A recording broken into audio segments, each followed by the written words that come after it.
Bismillahirrahmanirrahim. Assalamualaikum warahmatullahi wabarakatuh. Perkenalkan, nama saya Heni Fitri Aryani. Saya dari kelompok keempat dengan materi model pembelajaran akidah akhlak di madrasah. Akan menjelaskan tentang pengertian pembelajaran akidah akhlak. Pembelajaran pada hakikatnya adalah interaksi antara pendidik dengan lingkungan sehingga terjadi perubahan perilaku yang mengarah ke yang lebih baik. Banyak sekali faktor yang mempengaruhi perubahan tingkah laku, baik faktor internal yang datang dari diri sendiri maupun faktor eksternal yang datang dari lingkungan. Menurut etimologi, akidah berarti ikatan atau sangkutan. Disebut demikian karena yang mengikat dan menjadi sangkutan atau gantungan segala sesuatu. Sedangkan dalam pengertian teknis, akidah artinya adalah iman atau keyakinan. Seperti yang bisa dilihat pada gambar ini adalah gambar Ka'bah. Ka'bah adalah tempat untuk beribadah umat muslim. Biasanya disebut haji atau umroh. Itu mampu meningkatkan akidah dan ilmu pengetahuan tentang Islam. Ka'bah merupakan kiblat umat Islam. Yang dimaksud kiblat itu adalah pusat untuk beribadah atau sholat. Sholat yang menghadap kiblat ini bukanlah untuk menyembah Ka'bahnya atau untuk memanifestasikan bentuk fisik Tuhan, tetapi karena di sanalah letak poros bumi, umat Islam menjadikannya sebagai acuan tempat untuk menentukan arah sholatnya di seluruh dunia.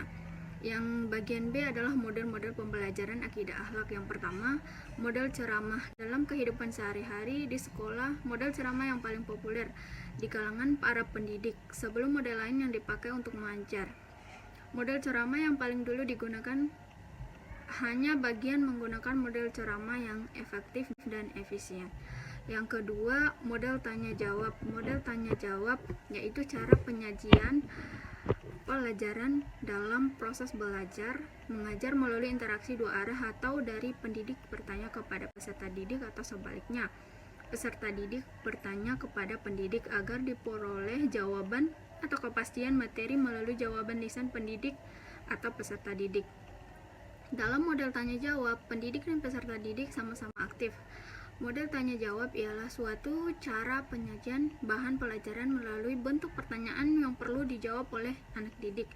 Dengan model ini antara lain dapat dikembangkan keterampilan mengamati, menginterpretasi, mengklarifikasi, membuat kesimpulan, dan menerapkan.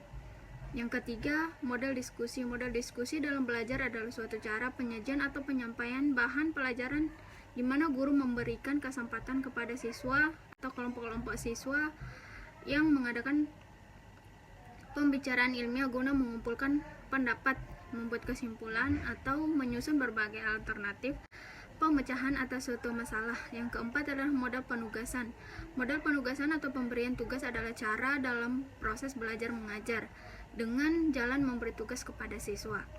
Penggunaan model ini adalah memerlukan pemberian tugas dengan baik ruang lingkup maupun bahannya. Pelaksanaannya dapat diberikan secara individual maupun kelompok. Yang kelima, yang terakhir, yaitu model keteladanan. Sedikit perbedaan antara keteladanan dan pembiasaan, akan tetapi kedua hal tersebut saling menunjang. Keteladanan dalam bahasa Arab disebut uswah, iswah, atau kudwah. Kedua yang berarti perilaku baik yang dapat ditiru oleh orang lain. Keteladanan memiliki peranan yang sangat signifikan dalam upaya pencapaian keberhasilan pendidikan. Mungkin itu saja yang dapat saya sampaikan, kurang dan lebihnya saya mohon maaf. Wabillahi taufiq wal hidayah. Wassalamualaikum warahmatullahi wabarakatuh. Baik, bismillahirrahmanirrahim. Assalamualaikum warahmatullahi wabarakatuh. Perkenalkan, nama saya Kurniawan dari kelompok 4 dengan materi dari kami adalah model-model pembelajaran akidah akhlak di madrasah. Langsung saja.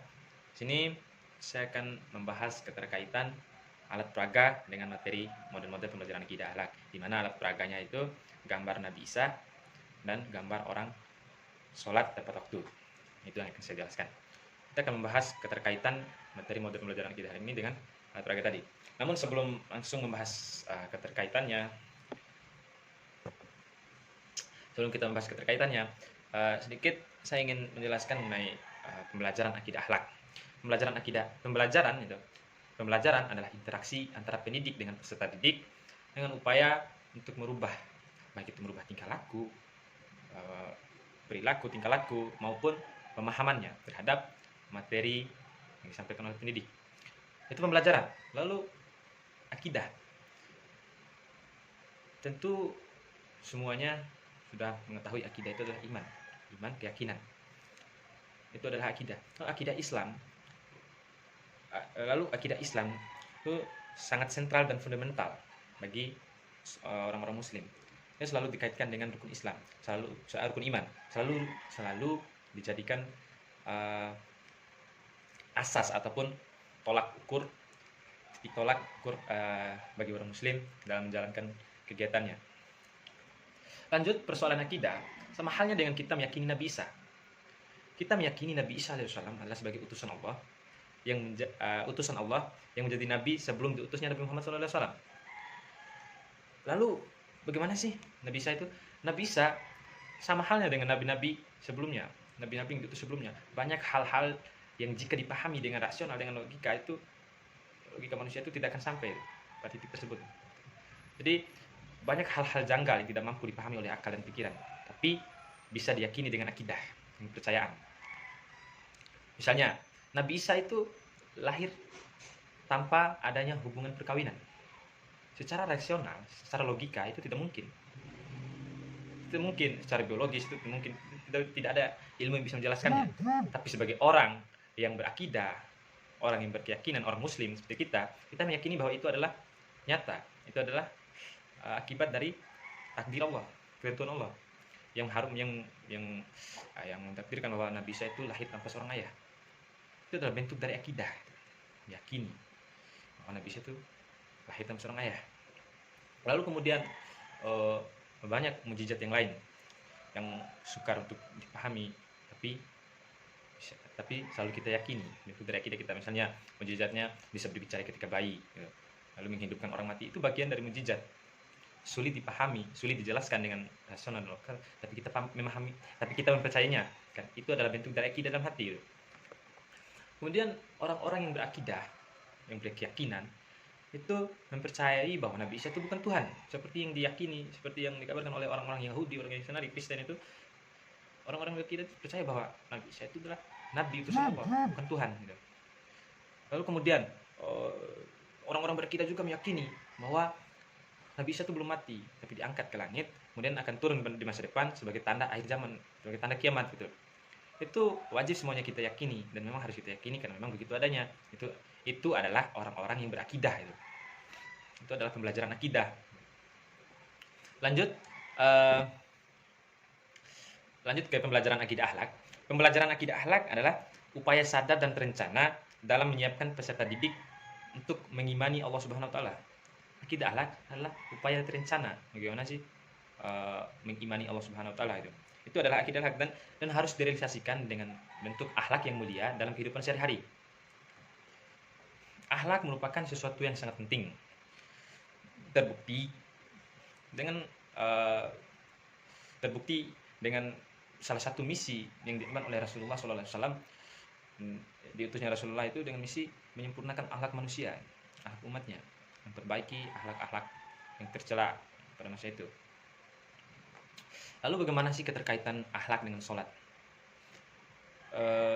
Seperti yang kita ketahui dalam Al-Quran, Allah itu pernah berfirman bahwa sholat itu, sesungguhnya sholat itu mencegah dari perbuatan keji dan mungkar. Berarti sholat itu menghindarkan kita dari akhlak tercela, menjaga diri, gitu. Jadi sholat itu sangat berperan penting untuk bagaimana menjadikan manusia, hamba Allah, umat Nabi Muhammad itu menjadi lebih baik, menjaga manusia untuk tetap menjadi orang yang akhlak terpuji, gitu. Lalu keterkaitannya akhlak dengan sholat. Orang-orang yang berakhlak itu tersadar. Orang-orang yang berakhlak itu sadar mana yang baik, mana yang buruk. Dan orang-orang yang berakhlak itu pasti akan sholat tepat waktu, gitu. Gini tuh. Lalu selanjutnya terkait dengan model-model pembelajaran akidah akhlak di madrasah itu banyak metode, gitu. Yang bagaimana sih cara menyampaikan akidah akhlak, pembelajaran akidah akhlak di madrasah itu. Yang satunya itu dengan beberapa metode, itu ceramah, tanya jawab, diskusi, penugasan, dan keteladanan. metode keteladanan. Sangat penting bagaimana seorang guru ini menggunakan metode keteladanan, karena sangat menyangkut dengan akhlak maupun dengan akidah. Gitu. Mungkin itu saja yang dapat saya sampaikan pada kesempatan ini. Lebih dari kurang saya mohon maaf. Wabillahi taufiq wal hidayah. Wassalamualaikum warahmatullahi wabarakatuh.